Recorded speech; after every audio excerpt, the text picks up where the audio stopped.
والصلاة والسلام على سيد الأنبياء والمرسلين. أما بعد فقد قال الله تبارك وتعالى في القرآن الكريم: أعوذ بالله من الشيطان الرجيم، بسم الله الرحمن الرحيم. ألا إن أولياء الله لا خوف عليهم ولا هم يحزنون الذين آمنوا وكانوا يتقون لهم البشرى في الحياة الدنيا وفي الآخرة لا تبديل لكلمات الله ذلك هو الفوز العظيم. صدق الله العظيم وصدق رسوله النبی الکریم. سچا ہمارا مالک اور سچا ہمارا خالق کہ سوا اس واحد یکتا کی کوئی عبادت کے لائق نہیں، اور سچے اس کے پیارے حبیب رحمت للعالمین خاتم النبیین حضرت سیدنا و مولانا محمد رسول اللہ صلی اللہ علیہ وآلہ وسلم کہ جو مخلوق کا اللہ کریم تک پہنچنے کے لیے واحد ذریعہ اور واحد وسیلہ ہے. الحمدللہ اللہ تعالیٰ کا شکر ادا کرتا ہوں کہ ایک مرتبہ پھر اللہ تعالیٰ نے سلطان الاولیاء حضرت سیدنا بابا فرید رحمت اللہ تعالیٰ علیہ کے مزار مبارک پر عرس مبارک کی اس تقریب میں شرکت کی سعادت عطا فرمائی.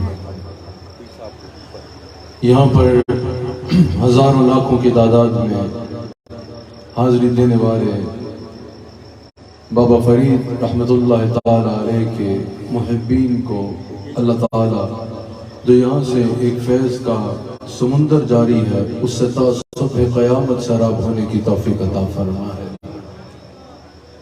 دل کی عطا گہرائیوں سے مبارکباد پیش کرتا ہوں جن سے میری خانقاہ کی، میرے مرشد کریم کی ایک خاص محبت کا ایک قدیم تعلق ہے. شب و روز انسانیت کی خدمت اور YQ TV کے ذریعے دین اسلام اور مسلک حق اہل سنہ و جماعت کی بے مثال خدمت کرنے والی شخصیت جناب حاجی عبدالرؤف صاحب کو دل کی گہرائیوں سے مبارکباد پیش کرتا ہوں کہ جو روایات ان کے والد گرامی کی طرف سے ان کو سونپی گئی اس کو احسن انداز میں لے کے چل رہے ہیں. اللہ کریم حاجی صاحب کی خدمات کو قبول بھی فرمائے اور حاجی صاحب کی توفیقات خیر میں مزید برکت اور وسعت عطا فرمائے. ان کے معاون اور YQ TV پر مثالی خدمت سر انجام دینے والے میرے بھائی عامر فیاضی صاحب، اللہ تعالیٰ فیاضی صاحب کو بھی مزید رحمت سے نوازے اور ان کی تمام خدمات کو اپنی بارگاہ میں قبول و منظور فرمائے. بڑی تعداد میں یہاں تشریف فرما حاضرین اور جتنے حاجی صاحب کے مہمان ہیں، اللہ تعالیٰ سب کا یہاں پر آنا، بیٹھنا، ذکر کرنا اور سننا اپنی بارگاہ میں قبول فرمائے. میں جتنی دیر گفتگو کروں گا مجھے آپ کی بھرپور توجہ درکار ہوگی.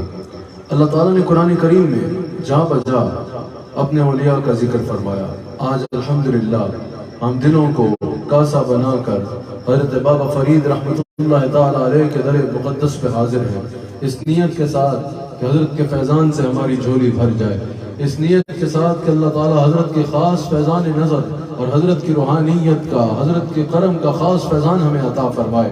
تو اس میں آپ کو بڑے بھرپور طریقے سے یہ بات سننے کی ضرورت ہے کہ ان صوفیاء کے پاس ہم آتے کیوں ہیں، ان کا مقصد کیا ہے، اور یہاں کس انداز میں آنا ہو تو ان کا خاص فیضان ملے گا، اس پر یہاں پر تشریف فرما اور پوری دنیا میں ٹی وی کے براہ راست سننے والے ناظرین کی توجہ ضروری درکار ہے۔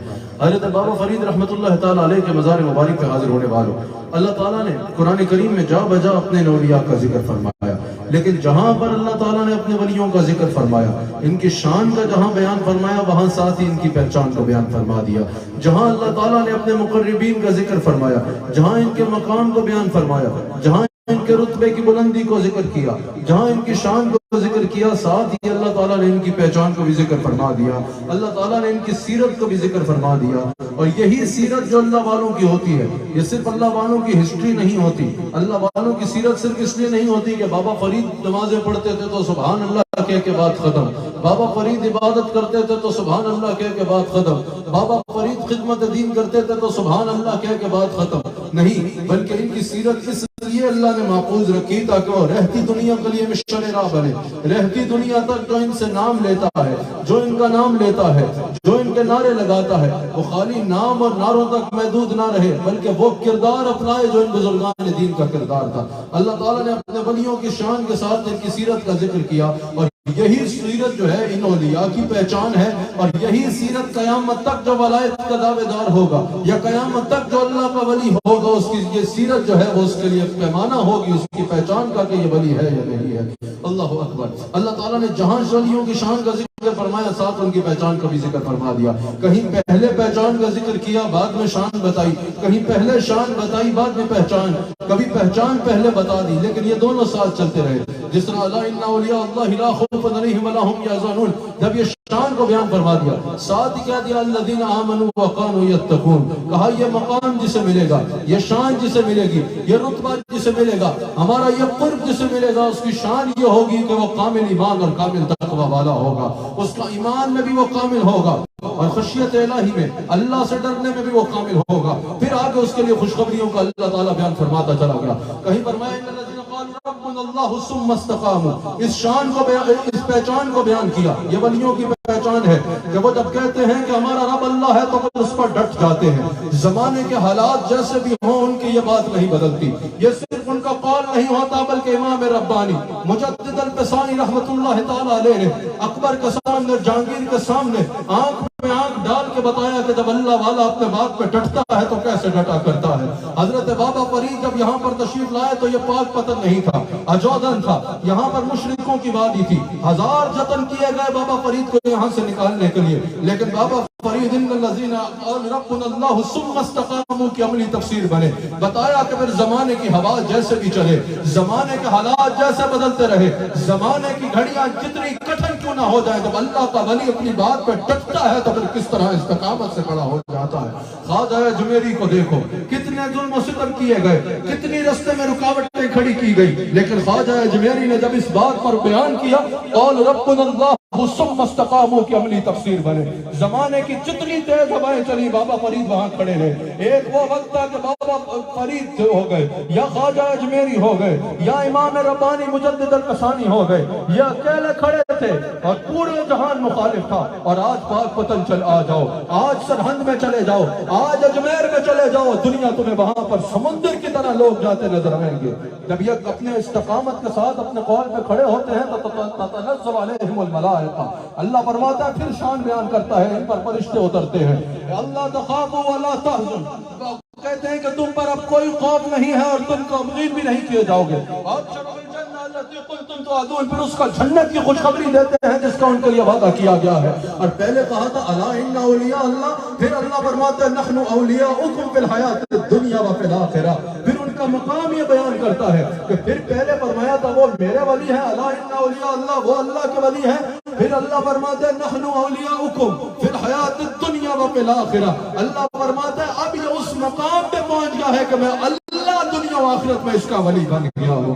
اللہ اکبر، یہ مقام ہوتا ہے ان صوفیاء کا۔ اللہ نے کبھی صوفیاء کی شان کا ذکر فرمایا، مقام کا ذکر فرمایا، پہچان کا ذکر فرمایا، پھر اپنی تمام مخلوق کو فرمایا یا ایھا الذین آمنوا اتقوا اللہ وکونوا مع الصادقین، اے ایمان والو اللہ سے ڈرو اور ہمارے سچے بندوں کے ساتھ ہو جاؤ۔ پھر ان کی صحبت کا اللہ ذکر فرما رہا ہے، اور عام لوگوں کو نہیں فرما رہا یا ایھا الذین آمنوا، اے ایمان والو اتقوا اللہ، تقوی اختیار کرو۔ اب یہاں پر صاحب علم شخصیات یقیناً بیٹھی ہیں، کہا کہ جو ایمان والے ہیں، جب وہ ایمان والے ہیں پھر جو صاحب تقوی ہے، اب ایمان والا آلریڈی ہے، صاحب تقوی آلریڈی ہے، اس کو اس کے باوجود حکم ہو رہا ہے کہ وَكُونُوا مَعَ الصَّادِقِينَ۔ کہا کہ اب گویا کہ اگر اس خزانے پہ پہرا بٹھانا چاہتے ہو تو اللہ کا کسی کامل ولی کا دامن تھام لو، وہ تمہارے اس خزانے کی حفاظت کریں گے اور محافظ بن جائیں گے۔ اللہ اکبر۔ پھر کبھی اللہ تعالیٰ ان اولیاء کی صحبت کا حکم فرما رہا ہے، پھر کہیں صراط الذین انعمت علیہم میں ان کی اطاعت کا ذکر فرما رہا ہے۔ لیکن آج بابا فرید رحمت اللہ علیہ کے مزار مبارک پر میں نے قرآن کریم کی جس آیت پر آپ سے کلام کرنا ہے، مختصر کلام کرنا ہے، ماشاءاللہ حاجی صاحب کی یہ سرائے بھری ہوئی ہے، یہاں پر بھی آخر تک لوگ ہیں، ادھر بھی لوگ ہیں، اور پوری دنیا میں لاکھوں کی تعداد میں یقیناً QTV پہ براہ راست سننے والے حاضرین اور ناظرین کی مجھے بھرپور توجہ چاہیے۔ اللہ تعالیٰ نے تین صفات کا ذکر فرمایا اولیاء کی، جس کا میں اب یہ بیان کرتا ہوں آپ کے آگے۔ حضرت بابا فرید رحمت اللہ علیہ کے مزار پہ میں نے آپ کے آگے بیان کرنا ہے قرآن سے کہ ان اولیاء اللہ کی سیرت کیا ہوتی ہے، ان اولیاء اللہ کی پہچان کیا ہوتی ہے، ان اولیاء اللہ کی ولایت کیا ہوتی ہے، ولی کیسے بنتا ہے، ولی کون ہوتا ہے، ولایت کسے کہتے ہیں، اولیاء کی سیرت کیا ہوتی ہے، اولیاء کی پہچان کیا ہوتی ہے، اولیاء کے اخلاق کیسے ہوتے ہیں، اولیاء کا کردار کیسے ہوتا ہے، اولیاء کے اللہ تعالیٰ نے کیسے مقام اور مرتبہ عطا فرمایا ہے۔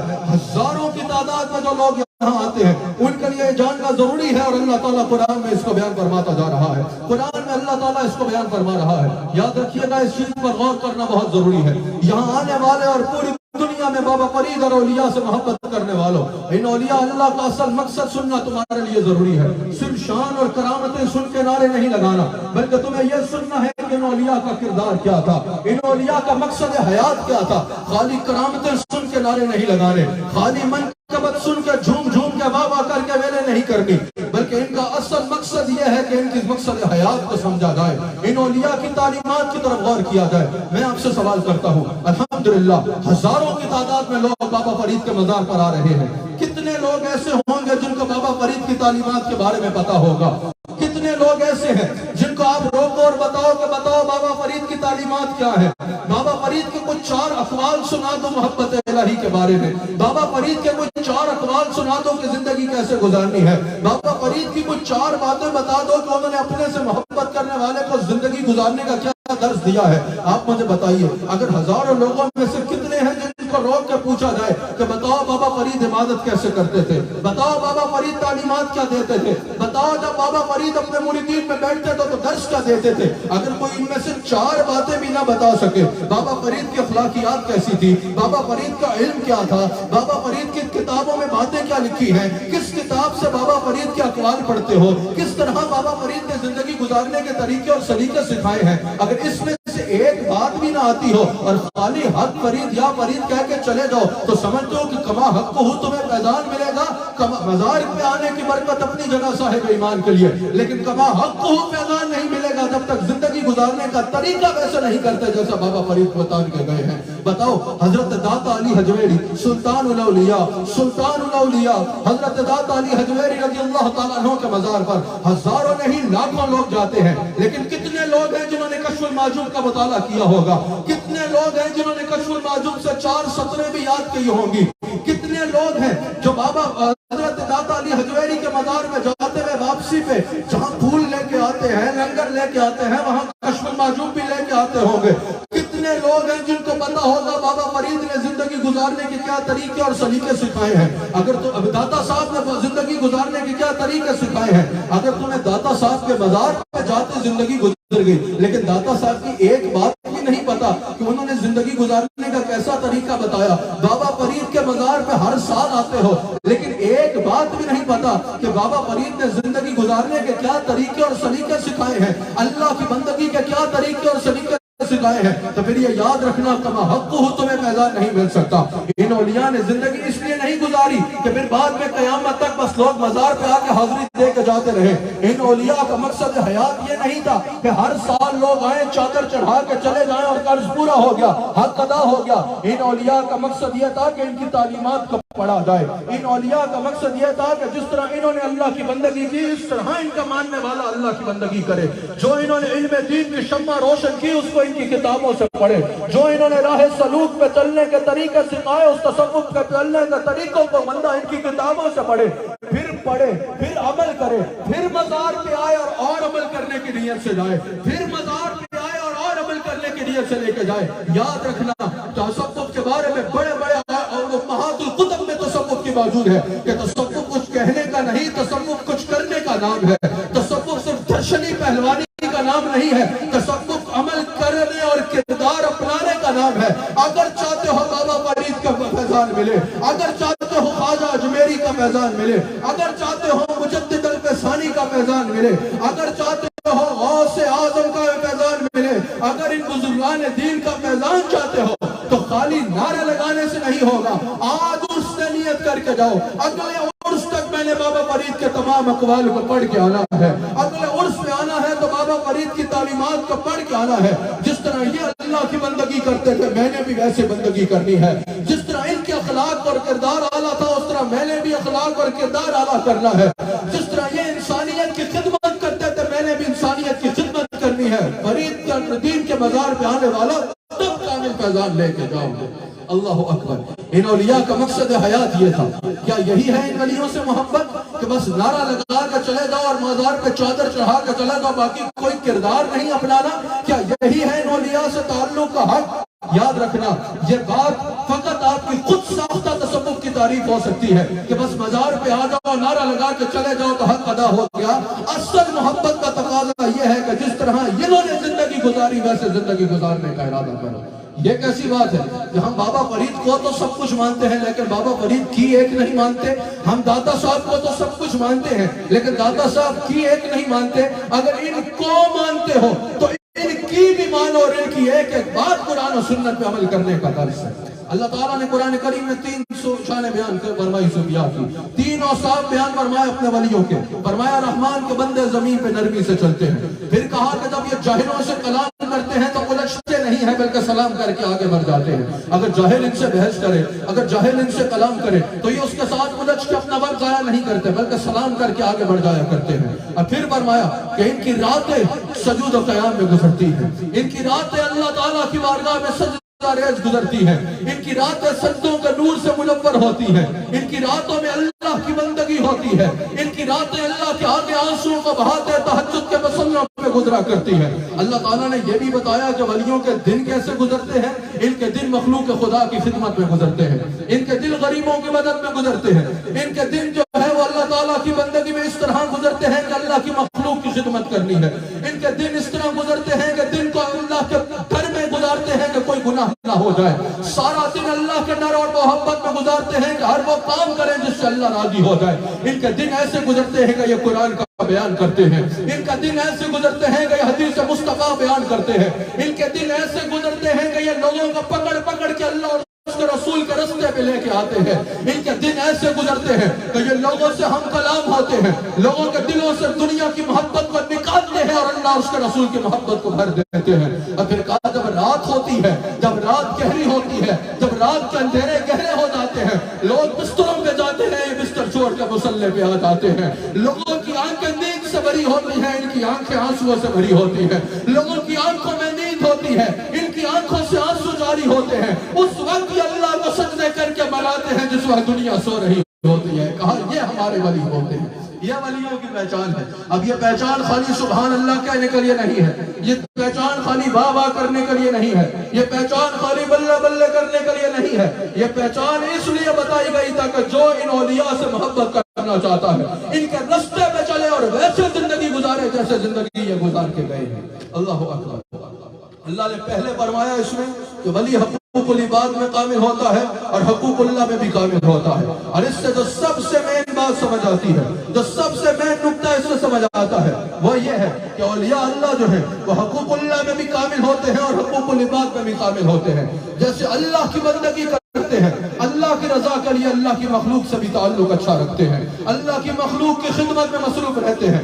حاجی عبدالرؤف صاحب نے ہمارے خواجہ غریب نواز کے نام پہ جو اپنا وہ بنایا ہے، ویلفیئر ٹرسٹ بنایا ہے، یہ ایک بڑا اچھا اقدام ہے. یہ بتا رہے ہیں کہ اولیاء اللہ جہاں لوگوں کو اللہ کی محبت سے مرتے ہیں، وہیں غرباء اور مساکین کی مدد کا پیغام اولیاء کا جو ہے وہ اہم ترین پیغام ہوتا ہے. صاحب عرش حضرت بابا فرید رحمت اللہ علیہ سے کسی نے پوچھا اللہ کو راضی کیسے کرو؟ کہا بھوکوں کو کھانا کھلا دو. جن کا دنیا میں دکھ ہے تم ان کا دکھ دور کرو، اللہ تمہارے دکھ دور کر دے گا. بابا فرید فرماتے ہیں دنیا میں پریشان ہر لوگوں کی پریشانیوں کو دور کرو، اللہ تمہاری پریشانیوں کو دور کر دے گا. دنیا میں غم زدہ لوگ ڈھونڈو اور ان کو خوش کرو، اللہ دنیا و آخرت میں تمہیں خوش کر ڈالے گا. ان کے خلوتیں جو ہیں وہ عبادت میں ہوتی ہیں. اللہ کے ولیوں کی قرآن بتا رہا ہے خلوتیں عبادت میں ہوتی ہیں، اور جلوتیں جو ہیں وہ اللہ کی اطاعت میں مصروف ہوتے ہیں. جلوتوں میں اللہ تعالیٰ کی اطاعت میں مصروف ہوتے ہیں. مجھے آپ کی بھرپور توجہ چاہیے اپنی گفتگو میں. نہ میں نے نعرہ لگوانا ہے، نہ مجھے آپ کا ایسا چاہیے کہ ہاتھ کو اٹھا لیجئے. ہمارے ہاں ماحول اس کو نہیں کہا جاتا کہ ہاتھ اٹھ جائیں اور شور شرابہ ہو جائے. الحمدللہ مجھے اس کے لیے کوئی جتن کرنے کی ضرورت نہیں ہے. اگر ابھی مجمع کو بنوں ہاتھ اٹھائے تو پورا مجمع ہاتھ اٹھا لے گا. مجھے اس کے لیے کوئی محنت کرنے کی ضرورت نہیں ہے. لیکن ہمارے ہاں ماحول بنانے کی تعریف یہ نہیں ہے کہ دھڑم دھڑکتا ہو جائے. ہمارے ہاں ماحول بنانے کی یہ تعریف نہیں ہے کہ جلتا ایسی ہو جائے کہ مجمع کا ہاتھ ادھر جا رہے ہیں اور سر ادھر جا رہے ہیں. ہمارے ہاں ماحول بننا اس کو کہتے ہیں کہ کسی کے دل کا ماحول بدل جائے، کسی کے روح کی پاک ہو جائے، کسی کا اندر اس طرح بدل جائے کہ اس کا دل سے دنیا کی محبت نکل جائے اور اولیاء اللہ کی اطاعت میں قرآن و سنت کی محبت آ جائے، اللہ اس کے رسول کی محبت آ جائے. بڑے غور سے سنیے گا. اگر آپ صاحب عرس حضرت فرید الدین گنج شکر رحمت اللہ تعالی علیہ بابا فرید رحمت اللہ علیہ کی سیرت مبارکہ کو دیکھیں تو انہوں نے کیا کیا؟ انہوں نے خالی شاعریاں سنا کر لوگوں کو اکٹھا کیا نہیں، وہ اشعار سنانا. ان بزرگان دین کے اشعار نے لوگوں کو کافروں کو مسلمان کیا ہے. ان بزرگان دین کے کلاموں نے اور اشعار نے بدعقیدہ لوگوں کے عقیدے درست کیے ہیں. ان بزرگان دین کے اشعار نے جو ہے وہ حقیقت یہ باتیں موجود ہیں کہ آج بھی کافر ان کے کلام پڑھ کے مسلمان ہو جاتے ہیں. لیکن کیا انہوں نے خالی شعر و شاعری کی؟ نہیں. بابا فرید رحمت اللہ تعالی علیہ کا دیکھو تو انہوں نے ساری زندگی جب اس خطے میں تشریف لائے تو اس کا نام زودہ تھا. یہ جو ہے وہ کفار کی وادی تھی، یہ مشرکین کی وادی تھی. آپ نے اس کو اپنی تبلیغ کے ذریعے، آپ نے اس کو اپنے درس قرآن کے ذریعے، آپ نے اس کو اپنے درس حدیث کے ذریعے، آپ نے اس کو اپنے تزکیہ اپنے دست تصوف کے ذریعے پاک قتل بنا ڈالا. آپ نے یہاں سے کفر و نفاق کو دور کیا. آپ نے یہاں پر قرآن و سنت کا درس دیا. آپ نے یہاں پر درس قرآن دیا، درس حدیث دیے. آپ سید عالم دین تھے. آپ نے یہاں پر اس طرح دین کی خدمت کی کہ لوگ آپ کا بیان سن کے مسلمان ہوتے رہے. حضرت بابا فرید نے یہاں تبلیغ کر کے غیر مسلموں کو مسلمان کیا. حضرت بابا فرید کی سیرت مبارکہ کو سنو. حضرت بابا فرید نے یہاں مشرک جو شرک کی دلدل میں ڈوبے ہوئے تھے ان کو عقیدہ توحید سکھایا، ان کو نور ایمان ان کی وجہ سے میسر ہوا. حضرت بابا فرید نے یہاں لوگوں کو داخل اسلام کیا. یہاں جہالت اور گمراہی پھیلی ہوئی تھی. حضرت بابا فرید نے یہاں علم دین کی شمع کو روشن کیا. حضرت بابا فرید نے جیسے میں نے بتایا صرف شاعری نہیں کی. شاعری پڑھو آپ کی ضرور پڑھو، شاعری سنو آپ کی ضرور سنو، لیکن آپ کی یہ خدمات کون سنے گا اور ان کو کون اپنائے گا؟ یہ سننا تم پر لازم ہے اور تمہارا ان پر عمل کرنا لازم ہے. حضرت بابا فرید میں نقشبندی ہوں، میں مجددی ہوں، میں حضرت خواجہ عبدالکریم کا مرید ہوں، میں امام ربانی مجدد القسانی کا مرید ہوں. یہاں یقیناً حضرت خواجہ عبدالکریم کے سلسلے کے لوگ بیٹھے ہوں گے. ایک بار ہاتھ اٹھا کے بتاؤ اگر کوئی بیٹھے ہوئے ہیں تو. یقیناً یہاں پر جو عیدگاہ شریف سے وابستہ لوگ بیٹھے ہیں ایک بار آپ ہاتھ اٹھا کے بتائیں کیونکہ میں اس پر ایک بات بتانا چاہتا ہوں. آپ مجھے بتائیے کیا یہاں پر ہم نے یہ درس نہیں دیا؟ نہیں چکیجئے. کیا سلسلے کی تعلیمات کی بنیادی تعلیم یہ نہیں ہے کہ جہاں پر بھی یہ نہیں کہ کوئی کسی اور سلسلے کا ہے، جہاں سے بھی قرآن و سنت کا درس ملے اس کو معتبر سمجھا جائے، جہاں سے بھی تقویٰ کا درس ملے اس کو معتبر سمجھا جائے، اور جہاں سے بھی شریعت کا درس ملے اس کو معتبر سمجھا جائے. یہ سلسلے کوئی مختلف رستے نہیں ہیں، یہ مختلف رستے ہیں. منزل سب کی ایک ہے، گنبد خضرا ہے. کوئی قادری ہے، کوئی نقشبندی ہے، کوئی مجددی نقشبندی ہے، کوئی چشتی ہے، کوئی صابری ہے. جو بھی کسی سلسلہ حق پر ہے، رستے مختلف ضرور ہو سکتے ہیں، منزل سب کی ایک ہے، وہ مدینہ منورہ اور گنبد خضرا ہے۔ یاد رکھیے گا کہ جتنے صوفیاں ہیں ان کا بنیادی درس یہ ہے، ان کا بنیادی درس یہ ہے، حضرت بابا فرید رحمت اللہ تعالیٰ علیہ کو دیکھ لو تو بنیادی مقصد یہ ہے کہ ظاہر و باطن کو شریعت مصطفیٰ کے تابع کیا جائے۔ یہ بات بتانے کا مقصد یہ ہے کہ حضرت بابا فرید کا فیضان تب تک نہیں مل سکتا، مجدد الوصانی کا فیضان تب تک نہیں مل سکتا، غوث اعظم کا فیضان تب تک نہیں مل سکتا، حضرت خواجہ جمیری کا فیضان تب تک نہیں مل سکتا جب تم شریعت مصطفیٰ کو اپنا نہیں لیتے۔ خالی مزار پہ آ کے چادر چڑھا دینا کافی نہیں ہے، اس کی برکت اپنی جگہ مزار پہ حاضری کی ہے اگر شریعت کے تقاضوں کے مطابق حاضری دی جائے۔ لیکن یہ یاد رکھیے گا ان اولیاء کا مقصد فیضان صرف مزار پہ چادر چڑھانے سے نہیں مل جائے گا، ان کا فیضان صرف لنگر کی 2 دیگیں چڑھانے سے نہیں مل جائے گا، ان کا فیضان صرف 11ویں یا 6ٹی منانے سے نہیں ملے گا، ان کا فیضان تب ملے گا جب تم ان کے کردار کو پڑھو گے اور اس کو اپنی زندگی کا حصہ بناؤ گے۔ سمجھ آ رہی ہے آپ کو یا نہیں آ رہی؟ ان باتوں پر ذوق کم آتا ہے مجھے پتا ہے، لیکن ان باتوں کو سمجھنا ضروری ہے تاکہ اس کو زندگی کا حصہ بناؤ گے تو یہ حاصل ہوگا جو ان بزرگان دین کا مطلب ہے۔ اس اولیاء اللہ کی زندگی کا مقصد لوگوں کو اللہ تعالیٰ سے جوڑ رہا تھا۔ حضرت بابا فرید دین کے بہت بڑے عالم تھے۔ حضرت بابا فرید نے کئی سال مدرسے میں تعلیم حاصل کی۔ جب حضرت بختیار کاکی کو دیکھا، قطب الدین بختیار کاکی کو دیکھا تو فقہ کی کتاب النافع پڑھ رہے تھے۔ حضرت بختیار کاکی نے پوچھا فرید الدین کیا پڑھ رہے ہو ملتان میں؟ کہا تو حضور کتاب النافع پڑھ رہا ہے۔ آپ نے فرمایا نفع بھی دے رہی ہے یا نہیں دے رہی؟ حضرت بابا فرید سمجھ گئے کہ یہاں سوال کچھ اور ہے۔ کہا حضرت مجھے میرا نفع آپ کی نگاہوں میں نظر آ رہا ہے کہ آپ کو چھوڑ کے آپ کے ساتھ جانا چاہتا ہوں۔ آپ نے فرمایا پہلے تعلیم مکمل کرو پھر میرے پاس آنا۔ حضرت بابا فرید رحمت اللہ علیہ دین کے بہت بڑے عالم تھے۔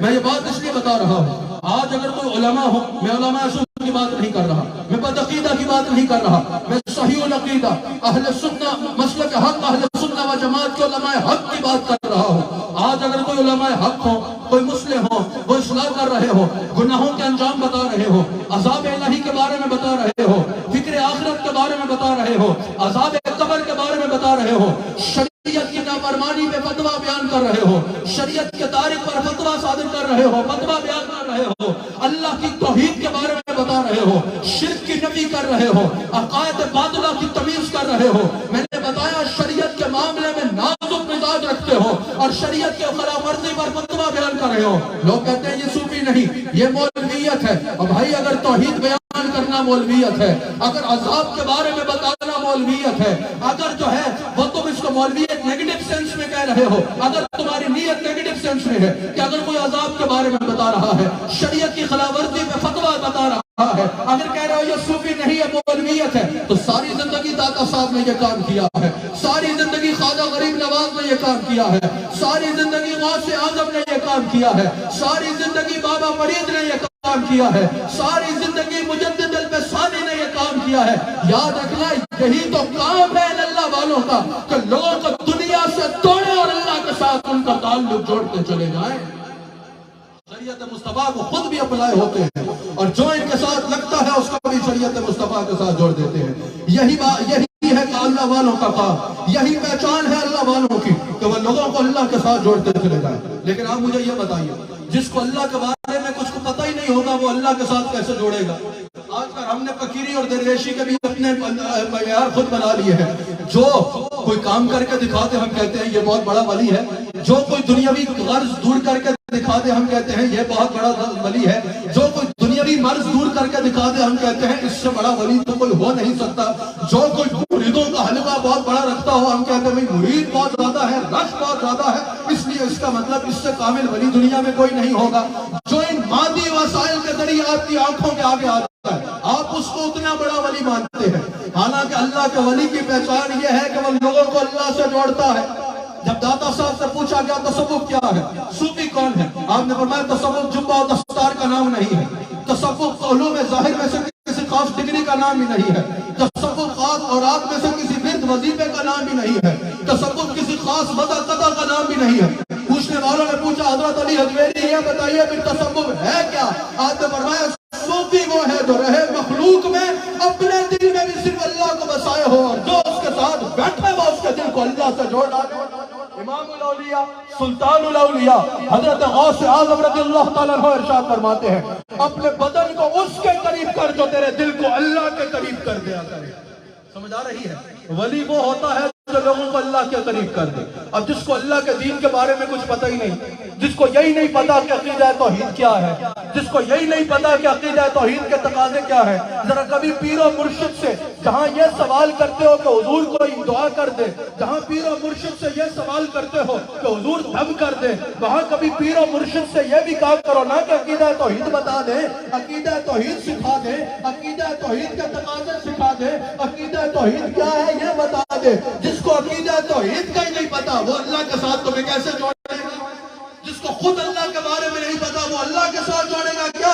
اہل سنہ و جماعت ایسے جاہل لوگوں کی پیروی نہیں کرتے. اہل سنہ و جماعت ایسے ولیوں کی پیروی کرتے ہیں جو جن کے ساتھ جڑے اس کو شریعت اور گاڑی اور باطل علوم سے بڑھ ڈالتے. سمجھ رہے ہو یا نہیں سمجھ رہے؟ اگر مجھے کوئی کہے بھائی جہاز کی پبلسٹی تم نے کرنی ہے, تم نے جہاز اڑا کے بتانا ہے کہ یہ نیا جہاز ہے کیسے اڑتا ہے, پھر تم نے آگے آگے کیمرہ لگا کے بیٹھنا ہے اور اس جہاز کے بارے میں بتانا ہے کہ یہ اس کی رفتار ایسی ہے, یہ باقی جہازوں سے ایسے مختلف ہے, اور پھر اڑا کے دکھانا ہے. تو میں نے تو پہلے دن اس کی کمپنی کا ستیہ ناش کر دینا ہے نا, اس کی کمپنی کو بیڑا غرق کر دینا ہے, کیونکہ مجھے جہاز میں بیٹھنا آتا ہے, ٹکٹ خریدنا آتا ہے, جہاز کیسے اڑتا ہے یہ نہیں پتا, جہاز کیسے اڑایا جاتا ہے یہ نہیں پتا, اس کی مشینری کیا ہوتی ہے یہ نہیں پتا. تو جب پتا ہی نہیں ہے تو اگلے کو کیا بتاؤں گا؟ اسی طرح جس کو اللہ کے بارے میں خود کچھ نہیں پتا, جس کو خود اللہ کی معرفت نہیں ہے, جس کو عقیدہ توحید کے بنیادی تقاضے نہیں پتا, وہ تمہیں اللہ کے ساتھ جوڑے گا نہیں. اللہ کے ساتھ جوڑنے والا ولی وہ ہے جو اللہ کے دین کا مطالعہ کرے اور پھر لوگوں کے دلوں میں بسایا. سمجھ آ گئی؟ کیا ولایت صرف درشن کا نام ہے کہ آؤ درشن کرو حضرت کے اور چلے جاؤ؟ نہیں. اللہ کا ولی وہ ہے کہ جس کو دیکھو تو اللہ یاد آ جاؤ, اور جس کی گفتگو سنو تو نیکیوں کا اضافہ ہو, اور جس کا عمل دیکھو تو تمہیں آخرت کی یاد آنے لگ پڑے.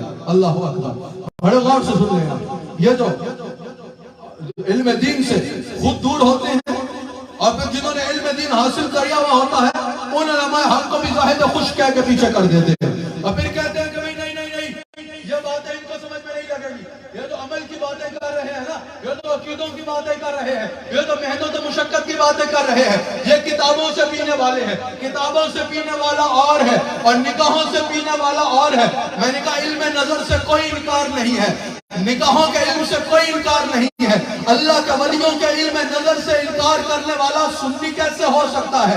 علم نظر سے ہمیں انکار نہیں ہے. ہم خود اولیاء کے غلام ہیں, ہم خود صوفیاء کے مرید ہیں, ہم خود جو ہے وہ اولیاء کے مزارات پہ حاضری دینے والے ہیں. یونس قادری صاحب مجھے اچھا لگا کہ نکابت کے لیے آپ ہیں, یاد رکھیے گا. اور یہاں پر اور بھی حضرات بیٹھے ہیں, حضرت تشریف فرما ہے, روشن چہرے والے لوگ بیٹھے ہیں, پوری دنیا میں دیکھا جا رہا ہے. ہمیں علم نظر سے کوئی انکار نہیں ہے, لیکن یہ جو کہتے ہیں کہ علم کتاب والے کیا جانے کہ علم نظر کیا ہے, علم نظر اور ہے اور علم کتاب اور ہے. میں کہتا ہوں پھر داتا صاحب کو علم کتاب پڑھنے کی کیا ضرورت تھی, پھر غوث اعظم کو علم کتاب پڑھنے کی کیا ضرورت تھی, پھر حضرت خواجہ غریب نواز کو علم کتاب پڑھنے کی کیا ضرورت تھی, پھر بابا فرید کو علم کتاب پڑھنے کی کیا ضرورت تھی. یہ چاروں نام جو میں نے لیے, شیخ احمد سرحدی فاروقی کو لے لو, یہ جتنے یہ بزرگان دین ہیں, جہاں یہ اللہ کی کامل ولی ہیں وہیں اللہ کے دین کو پڑھنے والے ہیں, شریعت مصطفیٰ کو جاننے والے ہیں, شریعت مصطفیٰ کو اور کتابوں کو آخری دن تک پڑھنے والے ہیں.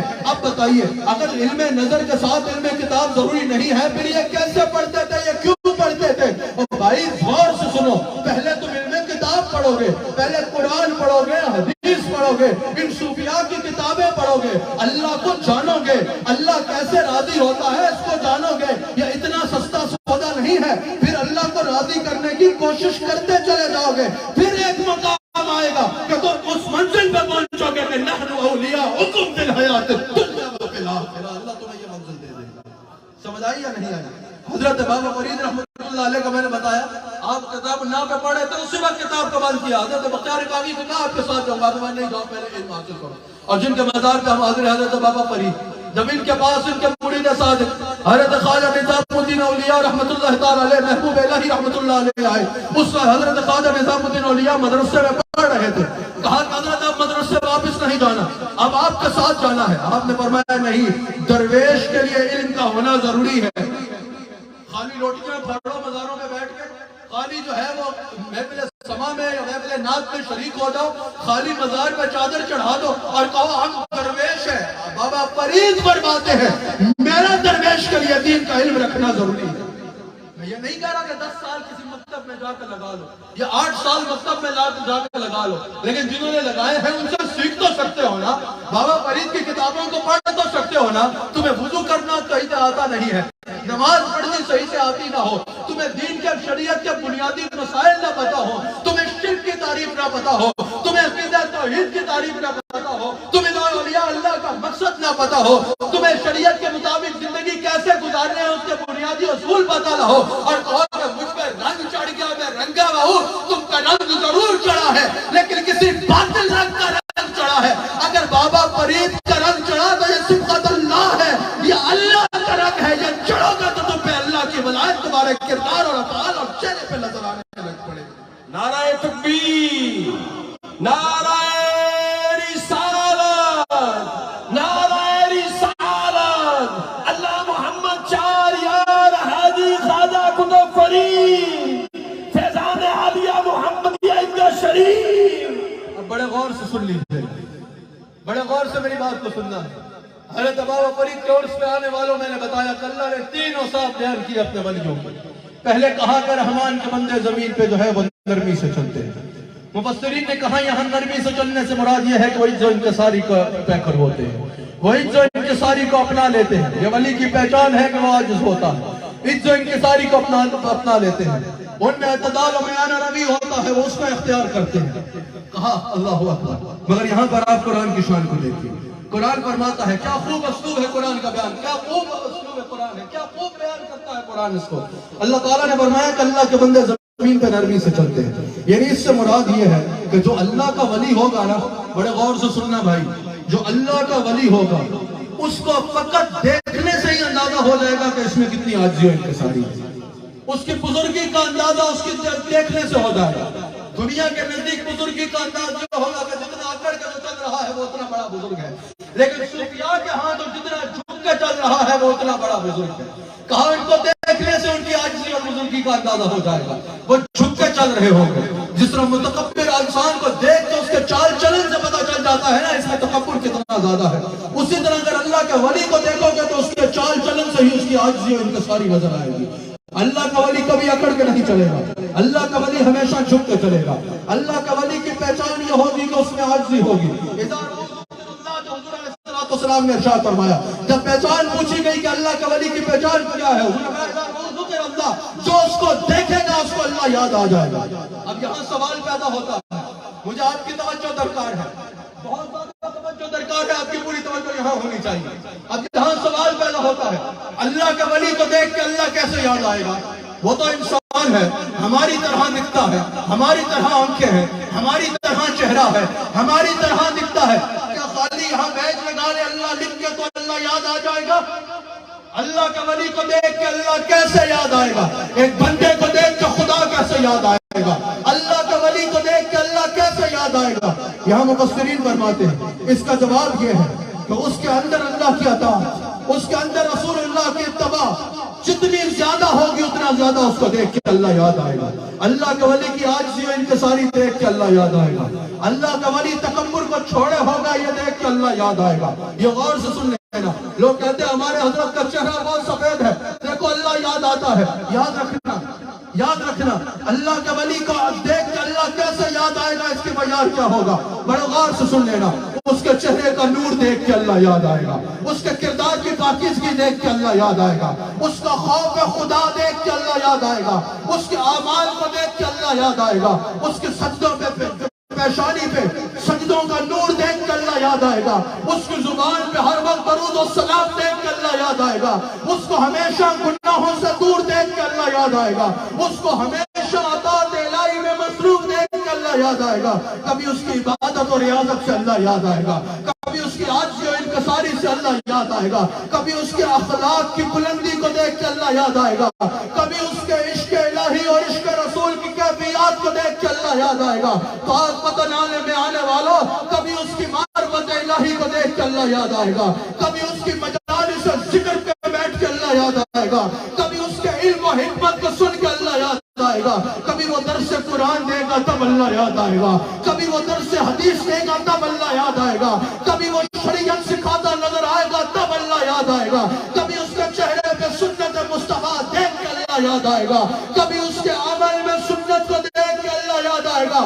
سن لو, اللہ یاد آنے کا معیار یہ ہے, جو جتنا رسول اللہ کی سنت کو تھامے ہوگا وہ اتنا اللہ کا بڑا ولی ہوگا, اور اس میں اتنی سنت دیکھ کے اللہ یاد آنے لگ پڑے گا. ہر معاملے میں ولایت کی بنیاد شریعت ہے. اگر کوئی آپ کو یہ منشن بیچتا نظر آئے نا کہ ہمارے پاس آ جاؤ, پھر تمہیں نمازیں پڑھنے کی ضرورت نہیں رہے گی, پھر تمہیں روزے رکھنے کی ضرورت نہیں رہے گی, پھر تمہیں شریعت پہ عمل کرنے کی ضرورت نہیں رہے گی. یہاں سے سب کچھ تمہیں بخشا کشایا مل جائے گا. یاد رکھنا وہ خود بھی گمراہ, اس کی ماننے والے بھی گمراہ, اس کی پیروی کرنے والے بھی گمراہ, اس کے راستے پہ چلنے والے بھی گمراہ. اللہ کا ولی وہ ہے جو شریعت مصطفیٰ پہ استقامت سے قائم ہوتا ہے, اور جو اس کے ساتھ لگ جائے وہ اس کو بھی اس راستے پہ چلانا شروع کر دیتا ہے. متکبر انسان ولی نہیں ہو سکتا. متکبر انسان اکڑ کے چلتا ہے. تکبر کی تعریف امام راغب اصفہانی کیا کرتے ہیں کہ تکبر یہ ہے کہ انسان اپنے آپ کو دوسروں سے بہتر جانے اور دوسروں کو اپنے مقابلے میں حقیر جانے. متکبر انسان سلام میں پہل نہیں کرتا. متکبر انسان ہر حال میں اپنے آپ کو دوسروں سے بہتر جانتا ہے. محدثین یہاں حدیث نقل کرتے ہیں صحیح مسلم کی, حضور علیہ السلام نے ارشاد فرمایا کہ تکبر جو ہے وہ حق کو جھٹلانے کا نام ہے, اور اپنے آپ کے مقابلے میں لوگوں کو حقیر جاننے کا نام ہے. کہا جب کوئی مسلم ہے, جب وہ جانتا ہے کہ حق یہ ہے کہ اللہ سب سے بڑا ہے, جب وہ جانتا ہے کہ اللہ ہی متکبر ہے, جب وہ یہ جانتا ہے کہ تکبر کرنا, متکبر ہونا یہ صرف اللہ کی شان ہے, پھر جب وہ خود تکبر کرے گا تو وہ حق کو جھٹلا رہا ہے. سمجھ آ رہی ہے آپ کو؟ تو کہا کہ تکبر حق کو جھٹلانے کا نام ہے. کبھی تکبر نہ کرنا. حضور علیہ السلام ارشاد فرماتے ہیں, ترمذی کی حدیث ہے اور یہ تصوف کا بنیادی درس ہے. میرے آقا علیہ, میرے ہادی اور رہنما, میرے مرشد گرامی حضرت امام ربانی مجدد الفسانی شیخ احمد سرہندی فاروقی نقشبندی رحمت اللہ تعالی علیہ ارشاد فرماتے ہیں, وہ فرماتے ہیں کہ کوئی کتنی بڑی سے بڑی عبادت بھی کرنا, اللہ کا قرب نہیں پا سکتا جب تک روحانی امراض میں مبتلا ہے. جب تک اس کو کوئی روحانی بیماری ہوگی, بڑی سے بڑی عبادت کر لیتا ہے, مجدد الفسانی کہتے ہیں وہ اللہ کے قریب نہیں پہنچ سکتا جب تک وہ روحانی بیماری کا علاج نہیں کر لیتا. اور امام ربانی فرماتے ہیں, مجدد الفسانی فرماتے ہیں کہ روحانی امراض کا سب سے بہترین حل یہ ہے کہ انسان عاجزی اختیار کرے. انسان عاجزی اختیار کرے گا, اس کی روحانی بیماریاں دور ہونا شروع ہو جائیں. اللہ اکبر. حضور علیہ السلام فرماتے ہیں بدترین ہے وہ شخص جو بخل و تکبر کرتا ہے اور بلند و بالا کو بھول جاتا ہے, جو یہ بھول جاتا ہے اللہ بڑا ہے اور اپنے آپ کو بڑا سمجھنا شروع کر دیتا ہے. حضور فرماتے ہیں وہ سب سے برا ہے جو ظلم کرتا ہے اور جبار کو بھول جاتا ہے. لوگوں پہ ظلم کرتا ہے یہ سوچ لے کہ مجھے کوئی پوچھنے والا نہیں, اور یہ بھول جاتا ہے کہ اس جبار عز و جل کے سامنے جلد پیش ہونا ہے. حضور فرماتے ہیں بدترین ہے وہ شخص جو غافل رہتا ہے, گناہوں میں مصروف رہتا ہے اور آنکھیں بند کر کے رکھتا ہے, اور قبرستانوں میں بڑھتی ہوئی قبروں کی تعداد کو وہ سیدھا قبروں کو بھول جاتا ہے. حضور علیہ السلام فرماتے ہیں اللہ والا وہ ہے جو عاجزی کرتا ہے اپنی آخرت کی, گویا کہ اس حدیث کا مفہوم یہ ہے کہ فکر کرتا ہے. حضور علیہ السلام ارشاد فرماتے ہیں, ترمذی میں یہ حدیث موجود ہے, حضور فرماتے ہیں تکبر کرنے والوں کو قیامت کے دن چونٹیوں کی صورت میں اٹھایا جائے گا. حضور فرماتے ہیں جہنم کے گول اسلامی قید خانے میں ان کو داخل کیا جائے گا. حضور فرماتے ہیں ان پر ذلت چھائی ہوگی. حضور فرماتے ہیں لوگ ان کو پیروں تلے رونتے چلے جائیں گے. حضور فرماتے ہیں اہل جنت کی, اہل جہنم کی پیپ ان تکبر کرنے والوں کو پلائے جائیں گے. اندازہ کر لو کتنا برا مقام ہے تکبر کرنے والوں کا. میں جس طرح میری عادت ہے وقت سے پہلے بات کو ختم کرنا, 10 منٹ میں اپنی گفتگو کو ختم کرنا ہے. مجھے بھرپور آپ کی توجہ درکار ہے, بھرپور توجہ آپ کی درکار ہے. نہ داد درکار ہوتی ہے, مجھے لوگ جانتے ہیں, نہ امداد درکار ہوتی ہے, مجھے توجہ درکار ہوتی ہے تاکہ لوگ اپنے عقائد کی اور اپنے اعمال کی, اگر میں بھی اصلاح کر لوں اور لوگ بھی اصلاح کر لیں تو ہمارے لیے دنیا و آخرت میں بھلائی کا باعث ہوگا. اللہ تعالیٰ مجھے بھی اور آپ کو بھی عمل کی توفیق عطا فرمائے. بھرپور توجہ رکھیے گا. یہاں پر امام غزالی رحمہ اللہ 7 اسباب نقل کرتے ہیں تکبر کے آنے کے, اور کہتے ہیں کہ اگر صوفی بننا چاہتے ہو تو تکبر سے بچنا ہوگا. اور حضرت امام غزالی رحمت اللہ علیہ فرماتے ہیں مجھے آپ کی بھرپور توجہ درکار ہے, یہاں بیٹھے ہوں یا پوری دنیا میں سن رہے ہوں کیوں. حضرت امام غزالی فرماتے ہیں کہ 7 بہترین چیزیں ایسی ہیں جو انسان کی ہلاکت کا باعث بن جاتی ہے تکبر کی وجہ سے. 7 ایسی چیزیں جو بہترین ہیں، جو عمل انسان کر رہا ہوتا ہے وہ ضائع ہو کے انسان کی دائمی ہلاکت کا باعث بن جاتا ہے تکبر کی وجہ سے۔ اللہ اکبر۔ فرمایا ایک علم کا تکبر، علم ویسے نور ہے، اگر علم دین کو حاصل کرے تو حضور فرماتے ہیں کہ جو علم کے رستے پہ چلتا ہے اللہ جنت کا رستہ اس کے لیے آسان کر دیتا ہے۔ جو مدرسوں میں طلباء پڑھتے ہیں اگر وہ یہ بیان سن رہے ہیں، یقیناً سن رہے ہوں گے اور سنیں گے تو وہ سنیں، حضور فرماتے ہیں کہ اگر کوئی مدرسے پڑھنے کی خاطر، علم دین پڑھنے کی خاطر گھر سے نکلتا ہے، اپنے مدرسے اپنے مکتب تک جاتا ہے، اس کے گھر سے لے کے اس کے مکتب تک فرشتے اپنے پروں کو بچھائے ہوتے ہیں۔ حضور فرماتے ہیں قیامت کے دن علماء کے علم کی سیاہی کو ایک طرف رکھا جائے گا اور شہداء کے خون کو ایک طرف رکھا جائے گا۔ حضور فرماتے ہیں علماء کے قلم کی سیاہی جو ہے وہ شہداء کے خون کے غالب آ جائے گا، شہداء کے خون پہ غالب آ جائے گی علماء کے علم کی سیاہی۔ یہ مقام ہے علم حاصل کرنے والا ہے، لیکن اگر اسی علم میں تکبر آ جائے تو حضور فرماتے ہیں معجم الکبیر میں یہ حدیث موجود ہے، حضور فرماتے ہیں علم کی آفت تکبر ہے۔ اگر علم عاجزی میں پڑھو گے تو وہ نور بن جائے گا۔ العلماء ورثۃ الانبیاء، علماء کو انبیاء کا وارث بنا دے گا، لیکن اگر اسی علم کو پڑھ کر تکبر آ گیا تو وہ تمہاری دائمی ہلاکت کا باعث بن جائے گا۔ علم کی وجہ سے تکبر نہ ہو۔ حضرت فاروق اعظم فرماتے ہیں لوگوں متکبر عالم نہ بننا کہ تمہارا علم تمہاری جہالت کے برابر ہو جائے۔ آپ فرماتے ہیں اس علم کی اچھی جہالت ہے جو علم تمہیں تکبر میں مبتلا کر دے یا متکبر بنا دے۔ حضرت حذیفہ رضی اللہ تعالیٰ عنہ بیان العلوم میں نقل کرتے ہیں امام غزالی، حضرت حذیفہ نے کہا نماز پڑھائی، سلام پڑھا، کہا لوگوں اگلی نماز سے کوئی اور امام ڈھونڈ لو۔ کہا حضرت یہاں آپ سے بہتر امام کون ہو سکتا؟ آپ نے فرمایا نہیں، میں امامت نہیں کرانا چاہتا، کہیں ایسا نہ ہو کہ میرے دل میں یہ خیال آ جائے کہ میں یہاں سب سے بہتر ہوں اس لیے مصلی امامت پہ کھڑا کیا گیا ہے۔ جو جتنا علم پڑھتا جائے گا اس میں اتنی عاجزی آتی چلی جائے گی۔ یاد رکھنا علم جو ہے وہ انسان کو ہمیشہ عاجزی کی طرف لے کے جاتا ہے۔ پھر عبادت کا تکبر، اعمال کا تکبر، شیطان نے بھی جو تکبر کیا وہ حسب پہ اور عبادت پہ تکبر تھا نا، وہ اس کو مروا گیا۔ عبادت کا تکبر انسان کو مروا دیتا ہے۔ مسلم میں حدیث موجود ہے، حضور فرماتے ہیں اگر تم کسی کو کہتے سنو کہ لوگ برباد ہو گئے، لوگ ہلاک ہو گئے، تو سمجھ جاؤ اصل میں برباد وہ خود ہوا ہے کیونکہ وہ اپنے آپ کو بہتر جان رہا ہے اور لوگوں کو حقیر جان رہا ہے۔ عبادت کا تکبر عبادت کو ضائع کر دیتا ہے۔ اچھا کتنی سمجھنے والی بات ہے، اگر کوئی شخص عبادت کرتا ہو اور اس کی عبادت کو دیکھ کر کوئی اس سے محبت کرے تو وہ جنتی ہو جائے گا جو اللہ کی عبادت کرنے والے سے پیار کر رہا ہے۔ آپ سمجھ رہے ہیں؟ یہ بڑا سمجھنے والی بات ہے۔ اگر کوئی روزانہ ساری رات سجدے میں گزار دیتا ہے اور کوئی دیکھتا ہے کہ یہ اگر علامہ فیصل ساری رات سجدے کرتے ہیں اور میں دیکھوں کہ علامہ فیصل ساری رات سجدے میں گزار دیتے ہیں، یہ دیکھ کے میں علامہ فیصل سے محبت کرنے لگ پڑوں، اللہ مجھے بھی جنتی بنا دے گا۔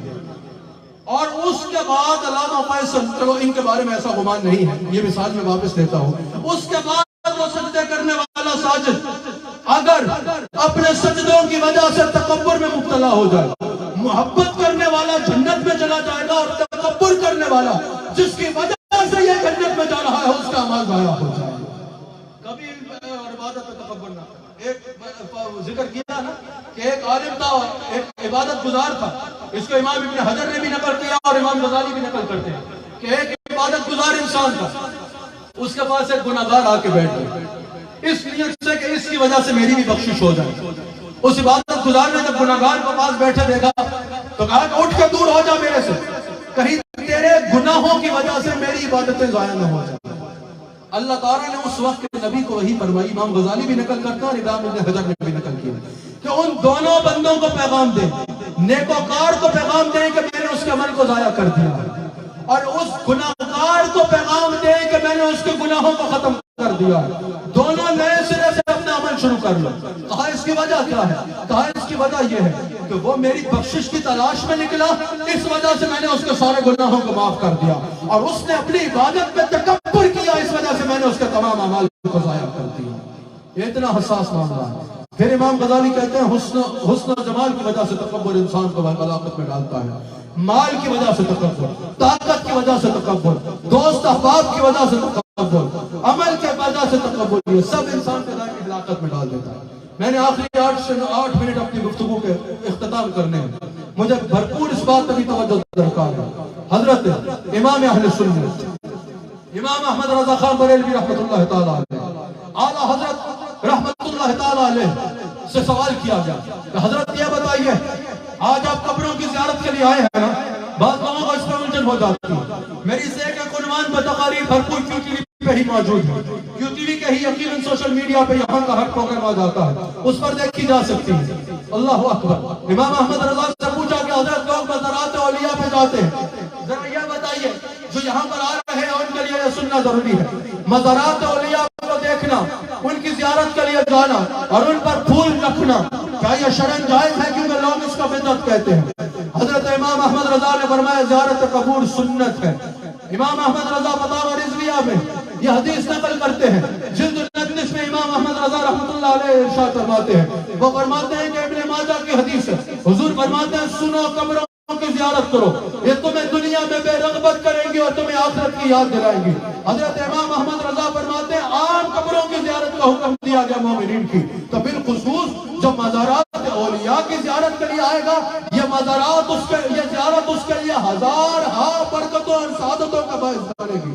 حضرت امام احمد رضا فرماتے ہیں اس سے بدعت نہیں کہے گا مگر بدعقیدہ کہے گا۔ پھر امام احمد رضا کہتے ہیں کہ ہاں یہ بھی سن لینا، یہ بھی ہماری بات نوٹ کر لینا، امام احمد رضا فرماتے ہیں ہاں مگر مزارات اولیاء پر چاہلوں کی ایجاد کردہ غیر شرعی رسمیں جو ہیں وہ غلط ہیں اور ہم ان سے لا تعلقی کا اعلان کرتے ہیں، لیکن اعلیٰ حضرت کہتے ہیں ان چاہلوں کی ایجاد کردہ غلط غیر شرعی رسموں سے مزارات اولیاء کی زیارت بدعت کیسے ہو جائے گی جبکہ مزار کی زیارت کرنا سنت ہے۔ سمجھ آ رہی ہے؟ اعلیٰ حضرت نے کہا کہ بعض لوگ کہتے ہیں کہ ہم مزار پہ نہیں جاتے، لوگوں نے پوچھا کیوں نہیں جاتے، کہا وہاں پر مزارات پہ یہ غلط بات ہوتی ہے، وہ غلط بات ہوتی ہے، یہ غیر شرعی کام ہوتا ہے۔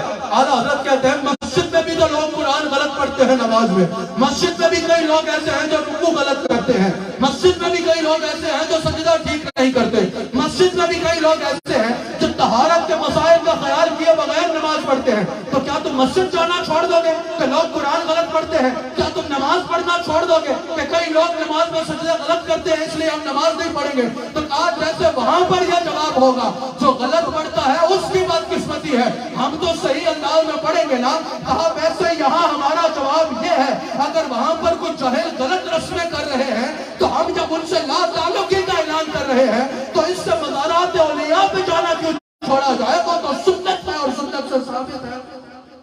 سمجھ آ رہی ہے؟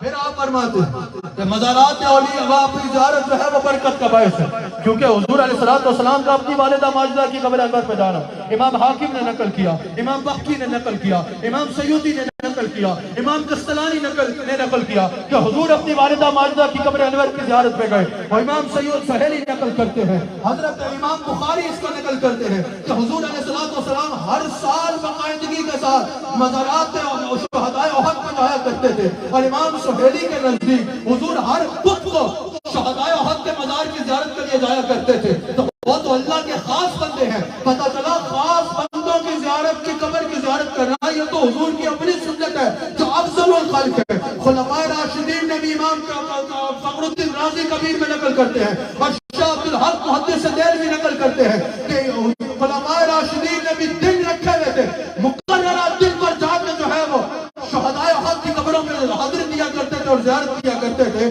فتویٰ امام شافعی نے، امام ابن عابدین حنفی شافعی نے فتاویٰ شافعی میں نقل کیا کہ امام شافعی کہتے ہیں میں جب بھی بغداد جاتا تھا حاجت دل میں رکھتا تھا، وہ حاجت لے کے امام ابو حنیفہ کے مزار پر جاتا تھا۔